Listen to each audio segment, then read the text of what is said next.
بسم اللہ الرحمن الرحیم۔ السلام علیکم معزز خواتین و حضرات، اربوں خربوں درود و سلام خاتم النبیین سیدنا حضرت محمد صلی اللہ علیہ وآلہ وسلم پر، ان کی اولاد، ان کی آل پر۔ اللہ تعالیٰ مغفرت فرمائے آپ کی، میری، ساری امت کے مسلمانوں کی، آمین یا رب العالمین۔ پیارے دوستو، آج کی اس ویڈیو میں جانیں گے کہ جب حضرت عمر رضی اللہ تعالیٰ عنہ نے مسجد اقصیٰ کی جانب سفر کیا تو کون سے عجیب و غریب واقعات رونما ہوئے۔ بس دوستو، ہماری یہ معلوماتی ویڈیو دیکھ کر آپ لائک ضرور کیجئے گا اور کمنٹ سیکشن میں آپ اپنی رائے کا اظہار بھی کر سکتے ہیں۔ تو چلیے دوستو، اس ویڈیو کا باقاعدہ آغاز کرتے ہیں۔ دوستو، حضرت عمر فاروق رضی اللہ تعالیٰ عنہ کے عہد خلافت میں جب فلسطین فتح کیا گیا تو اس وقت وہاں عربی نسل قبائل آباد تھے۔ اسلامی لشکر کے سپہ سالار سیدنا ابو عبیدہ بن جراح رضی اللہ تعالیٰ عنہ فتح یرموک کے بعد اسلامی لشکر کے ساتھ دمشق آ چکے تھے۔ آپ نے اپنے اصحاب سے مشورہ کیا کہ کساریہ روانہ ہو یا بیت المقدس، تو سیدنا معاذ بن جبل رضی اللہ تعالیٰ عنہ کے مشورے پر عمل کرتے ہوئے سیدنا فاروق اعظم رضی اللہ تعالیٰ عنہ کی بارگاہ میں ایک مکتوب روانہ کیا گیا۔ دونوں شہروں میں سے کس شہر کا انتخاب کیا جائے؟ سیدنا فاروق اعظم رضی اللہ تعالیٰ عنہ نے جلیل القدر صحابہ کرام علیہم رضوان سے جب مشورہ کیا تو علی شیر خدا کرم اللہ تعالیٰ وجہ الکریم نے فرمایا کہ اے امیر المومنین، آپ اسلامی لشکر کو بیت المقدس کی طرف روانگی کا حکم دیں۔ وہ پہلے بیت المقدس کو فتح کرے، پھر کساریہ کی طرف جائے، کیونکہ رسول پاک صلی اللہ علیہ وآلہ وسلم نے پہلے مجھے بیت المقدس کی فتح اور بعد میں کساریہ کی فتح کی خوشخبری دی تھی۔ ناظرین، یہ سن کر سیدنا فاروق اعظم رضی اللہ تعالیٰ عنہ نے فرمایا، اے ابو الحسن، آپ نے سچ کہا۔ پھر سیدنا ابو عبیدہ بن جراح رضی اللہ تعالیٰ عنہ کی طرف پہلے بیت المقدس اور پھر کساریہ روانگی کا حکم لکھ کر روانہ کر دیا۔ تو دوستو، ہے نا بڑی عجیب داستان، بڑی ایمان افروز داستان۔ تو دوستو، سیدنا ابو عبیدہ بن جراح رضی اللہ تعالیٰ عنہ کو جیسے ہی امیر المومنین کا مکتوب ملا، آپ نے روزانہ 5000 مجاہدین کا لشکر بیت المقدس کی طرف روانہ کرنا شروع کر دیا۔ یعنی 5000 مجاہدین ڈیلی روانہ ہوئے۔ بیت المقدس کا جو قلعہ تھا، جو فورٹ تھا، وہ بڑا مضبوط تھا۔ رومیوں نے یرموک کا حال سن کر پوری تیاری کر رکھی تھی۔ اسلامی لشکر کے جاتے ہی انہوں نے قلعے کا محاصرہ کیا۔ حضرت ابو عبیدہ بن جراح رضی اللہ تعالیٰ عنہ کے حکم سے روزانہ اس فورٹ پر حملے کیے، مگر کوئی خاص پیش رفت نہ ہوئی، کوئی پروگرس نہ ہوئی۔ 11ویں دن خود سیدنا ابو عبیدہ بن جراح رضی اللہ تعالیٰ عنہ اور سیدنا خالد بن ولید رضی اللہ تعالیٰ عنہ تشریف لائے۔ مجاہدین نے اللہ اکبر کی صدا بلند کی، خوب نعرے لگائے، تو رومیوں کو بھی معلوم ہو گیا کہ اسلامی لشکر کا کوئی بڑا سردار آ گیا ہے۔ وہ سب پریشان ہوئے، اپنے سب سے بڑے راہب کمامہ کے پاس گئے۔ جب اسے معلوم ہوا کہ مسلمانوں کا سردار آ گیا، وہ بہت پریشان ہوا اور کہنے لگا، اب تمہاری ہلاکت نزدیک ہے، کیونکہ میں نے پچھلی کتابوں میں پڑھا ہے کہ شام کو محمد رسول اللہ صلی اللہ علیہ وآلہ وسلم کا ایک سرخ رنگ کا صحابی فتح کرے گا۔ اگر یہ وہی سردار ہے تو صلح کے علاوہ اب تمہارے پاس کوئی دوسری صورت نہیں ہے۔ پھر وہ اسلامی لشکر کے سپہ سالار کو دیکھنے کے لیے قلعے کی دیوار پر آیا۔ انہوں نے مسلم سپہ سالار کو بلایا، تو جب سپہ سالار آگے گئے تو ان سے وہی بات کی۔ حضرت ابو عبیدہ نے کہا، یا تو تم اسلام قبول کر لو یا جزیہ دے کر امان حاصل کر لو، یا پھر ہم سے جنگ کرنے کے لیے تیار ہو جاؤ۔ لیکن اس راہب کمامہ نے سیدنا ابو عبیدہ بن جراح رضی اللہ تعالیٰ عنہ کی بات کا کوئی جواب نہ دیا، فقط خاموشی سے وہ بس آپ کو دیکھتا رہا۔ جی ہاں، صرف دیکھتا رہا اور پھر واپس چلا گیا۔ اس نے اپنی قوم سے کہا کہ یہ وہ شخص نہیں ہے جس کے بارے میں نے کتابوں میں پڑھا ہے، لہذا تم ان سے جنگ کرتے رہو، یہ تمہارا بال بھی بیکار نہیں کر سکتے۔ حضرت ابو عبیدہ بن جراح نے بھی وہاں سے واپس آ کر اسلامی لشکر کو جنگ کا حکم دے دیا۔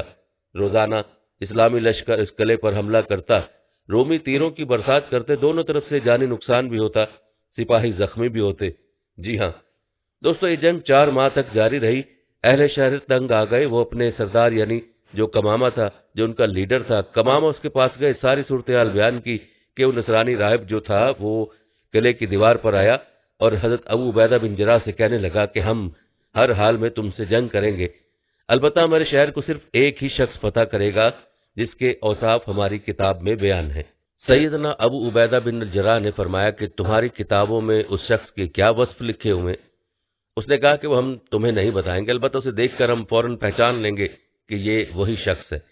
اگر تم اس کا نام جاننا چاہتے ہو تو ہم اس کا نام بتا سکتے ہیں۔ ان کی کتابوں میں صحابی کا نام بھی موجود تھا۔ آپ رضی اللہ تعالیٰ عنہ نے فرمایا کہ ٹھیک ہے، تم اس کا نام ہی بتا دو۔ اس راہب نے کہا کہ وہ محمد رسول اللہ صلی اللہ علیہ وسلم کا صحابی ہوگا، اس کا نام عمر بن خطاب ہے، جو فاروق کے لقب سے مشہور ہوگا، اور وہ نہایت سخت گیر ہوگا، اللہ کے کاموں میں کسی ملامت کرنے والے کی ملامت کی پرواہ نہ کرے گا۔ یہ سن کر حضرت ابو عبیدہ بن جراح مسکرائے اور بولے، رب کعبہ کی قسم، ہم نے اس شہر کو فتح کر لیا۔ پھر آپ اس راہب کی طرف متوجہ ہوئے اور فرمایا، تم جن کا ذکر خیر کر رہے ہو وہ ہمارے خلیفہ ہیں، ہمارے نبی صلی اللہ علیہ وسلم کے جلیل القدر صحابی ہیں۔ راہب نے کہا، اگر واقعی ایسی بات ہے تو تم جنگ موقوف کر دو اور انہیں یہاں بلا لو۔ اگر ان میں تمام صفات وہی ہوئیں جو ہمارے علم میں ہے تو ہم ان کے لیے شہر کے دروازے کھول دیں گے۔ آپ رضی اللہ تعالیٰ نے یہ بات منظور فرما لی۔ نصرانی راہب سے گفتگو کرنے کے بعد سیدنا ابو عبیدہ بن جراح جب واپس تشریف لائے اور نصرانی راہب سے ہونے والی گفتگو کی تفصیلات لشکر میں سب کو بتائیں تو تمام مجاہدین خوش ہو گئے۔ ایک مکتوب جس میں تمام تفصیلات انہوں نے لکھی سیدنا عمر فاروق رضی اللہ تعالیٰ عنہ کی بارگاہ میں انہوں نے پیش کر دی، اور وہاں وہ خط بھیج دیا گیا۔ اللہ اکبر! جب یہ خط مدینہ منورہ پہنچتا ہے تو سیدنا فاروق اعظم رضی اللہ تعالیٰ عنہ نے جب مکتوب پڑھا، صحابہ کرام سے مشورہ کیا اور اس کے بعد ملک شام کی طرف سفر کا ارادہ کر لیا۔ امیر المومنین سیدنا فاروق اعظم رضی اللہ تعالیٰ عنہ کا بیت المقدس جب جانے کا فیصلہ ہوا، یہ خبر سن کر مدینہ میں خوشی کی لہر دوڑ گئی۔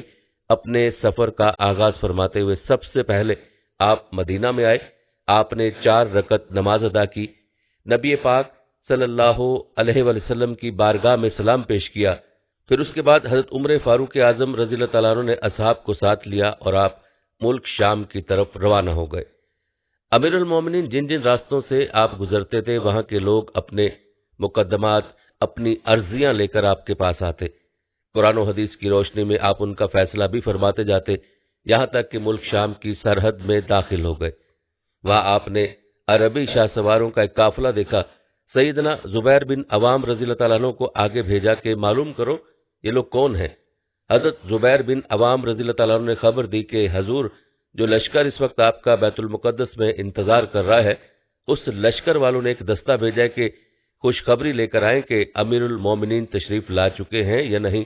پھر وہ قافلہ سیدنا فاروق اعظم رضی اللہ تعالیٰ عنہ کی بارگاہ میں حاضر ہوا اور عرض کی کہ حضور، اے امیر المومنین، آپ کی تشریف آوری کے انتظار میں پورا اسلامی لشکر اپنی آنکھیں بچھائے، پلکیں بچھائے ہوئے ہیں، اور گردنیں اٹھا اٹھا کر لوگ مدینہ منورہ سے آنے والے راستے پر نظریں جمائے ہوئے ہیں۔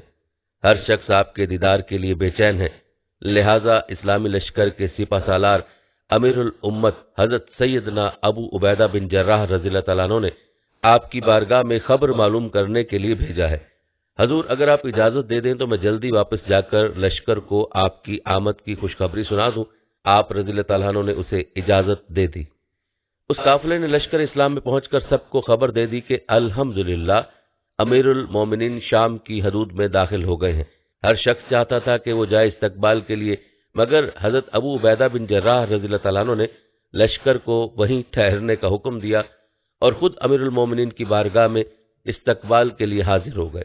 سیدنا ابو عبیدہ بن جراح رضی اللہ تعالیٰ عنہ کا قافلہ امیر المومنین کے اس مدینے سے آنے والے مدنی قافلے سے ملا۔ سیدنا ابو عبیدہ بن جراح اپنی اونٹنی پر سوار ہو کر آئے تھے۔ آپ نے اپنی اونٹنی بٹھائی، نیچے اترے، امیر المومنین کی خدمت میں سلام پیش کیا، مصافحہ کیا، گلے ملے۔ باقی اصحاب نے بھی اس طرح ملاقات کی۔ اللہ اکبر! سوچئے کیسا منظر ہوگا جب یہ قافلہ بیت المقدس پہنچا۔ مجاہدین نے نہایت شاندار استقبال کیا۔ تمام مجاہدین نے آپ سے ملاقات کی، آپ کی دست بوسی کی، پھر آپ نے ان سے نہایت پر اثر خطبہ بھی دیا۔ تمام مجاہدین کو تقوی و پرہیزگاری اختیار کرنے کی نصیحت کی۔ خطبے سے فارغ ہو کر سیدنا ابو عبیدہ بن جراح رضی اللہ تعالیٰ عنہ نے ملک شام کی جنگوں کی تفصیل بیان کی، جنہیں سن کر فاروق اعظم رضی اللہ تعالیٰ عنہ کبھی روتے اور کبھی خوش ہوتے۔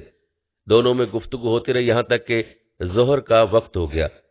ناظرین، لشکر کی خواہش پر حضرت عمر فاروق اعظم نے حضرت بلال حبشی رضی اللہ تعالیٰ عنہ سے اذان دینے کی درخواست کی۔ حالانکہ نبی کریم صلی اللہ علیہ وسلم کی وفات کے بعد حضرت بلال حبشی نے وفات نبی کے غم کی وجہ سے اذان دینا چھوڑ دی تھی اور ملک شام آ گئے تھے۔ جب حضرت بلال حبشی نے اذان دی تو سارا لشکر نبی کریم صلی اللہ علیہ وآلہ وسلم کی یاد میں رونے لگا۔ ناظرین، حضرت عمر فاروق اعظم بھی رونے لگے اور بالآخر حضرت بلال نے بھیگتی آنکھوں اور لرزتی آواز سے اذان مکمل کی۔ پھر جب حضرت عمر فاروق رضی اللہ تعالیٰ عنہ بیت المقدس کی طرف روانہ ہونے لگے تو آپ ایک عام سا پیوند لگا لباس پہنے ہوئے تھے۔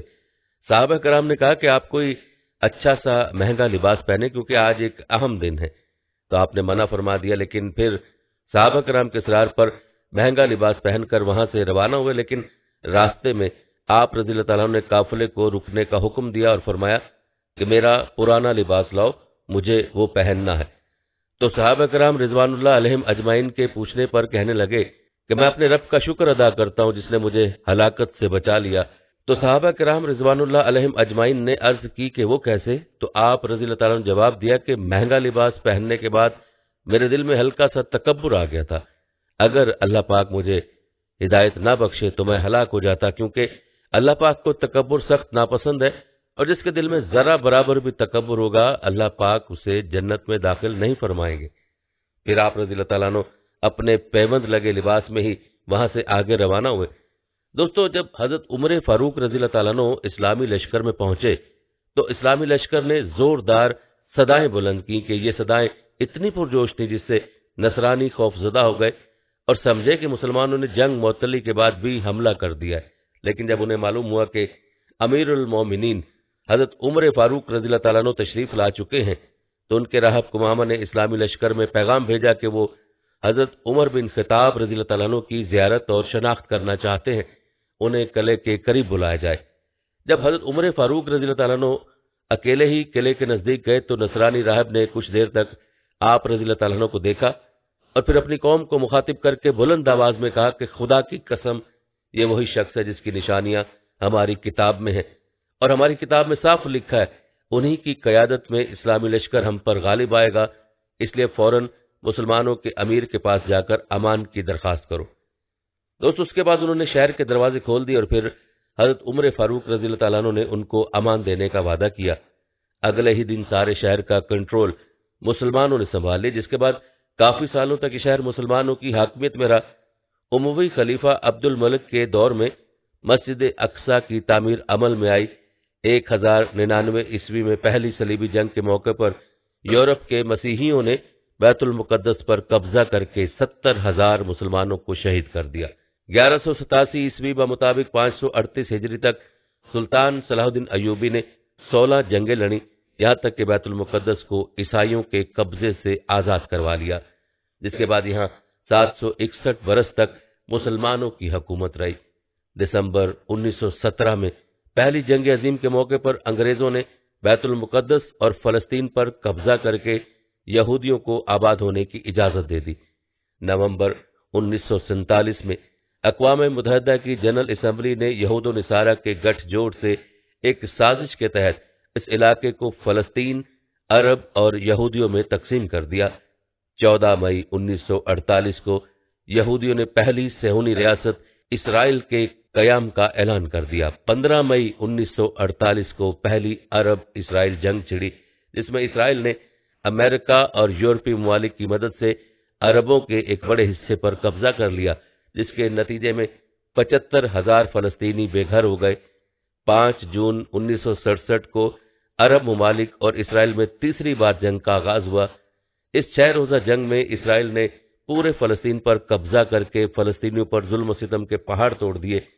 یہودیوں کے بقول 70 عیسوی میں جنرل ٹائٹس کے ہاتھوں تباہی کے بعد بھی ہیکل سلیمانی کی ایک دیوار کا کچھ حصہ محفوظ ہے، جہاں 2000 سال سے یہودی زائرین آ کر رویا کرتے ہیں، اسی لیے اسے دیوار گریہ کہا جاتا ہے۔ یہودیوں کے دعویٰ کہ وہ بھی تاریخ کے قدیم سے سرزمین کے آباد کار ہیں۔ تاریخی حقائق اس دعوے کو جھٹلاتے ہیں۔ فلسطینی تو اس سرزمین کی آباد کاری میں گزشتہ 1500 سال سے مصروف کار ہیں، جبکہ اسرائیل کا جبری قیام تو آج کی بات ہے۔ یہ درست ہے کہ تاریخ کے ایک حصے میں بنی اسرائیل کو فلسطین کے بعض حصوں میں حکومت کرنے کا موقع مل گیا تھا، وہ بھی فلسطین کے بعض حصوں میں، نہ کہ پورے فلسطین میں۔ یہ کچھ 400 سال کا عرصہ بنتا ہے، خاص طور پر 584 قبل مسیح سے لے کر 1000 قبل مسیح تک۔ اس کے بعد بنو اسرائیل ارض کنعان سے نقل پذیر ہو گئے۔ 1948 تک انہیں اپنا آبائی وطن یاد ہی نہ رہا۔ دراصل فلسطین کے بعض حصوں میں بنو اسرائیل کی حکمرانی کی وہی حیثیت ہے جو سرزمین میں دوسرے نوواردوں کی حکمرانی کی ہے۔ فلسطین میں دوسرے خطوں کی اقوام آ کر حکمرانی کر جایا کرتی رہی ہیں، لیکن اس خطے کو جو قوم مسلسل آباد رکھے ہوئے اور جسے اپنا وطن سمجھتے وہ صرف ایک ہی قوم فلسطینی رہی ہے۔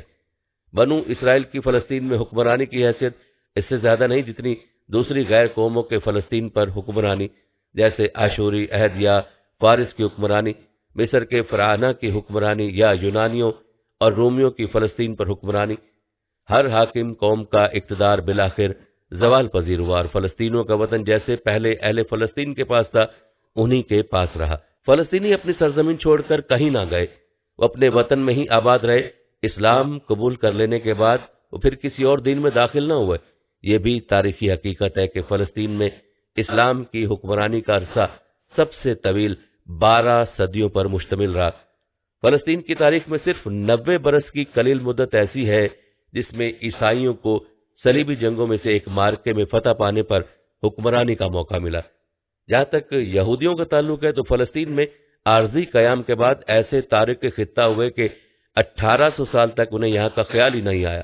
سن 135 عیسوی تا 20ویں صدی کے طویل عرصے کے دوران میں فلسطین کی سرزمین یہودیوں کے وجود سے خالی رہی، سیاسی لحاظ سے بھی، ثقافتی لحاظ سے بھی اور عمرانی لحاظ سے بھی۔ یہی نہیں، یہودیوں کے مذہبی تعلیمات میں فلسطین کی طرف ان کا لوٹنا حرام ٹھہرایا گیا ہے۔ یہودیوں کے معروف رائٹر آرتھر کوسٹلر نے جب معلومات جمع کی ہیں، ان کی روح سے 80% یہود اس بات پر یقین رکھتے ہیں کہ تاریخی لحاظ سے یہودیوں کا کوئی رشتہ ارض فلسطین سے نہیں بنتا۔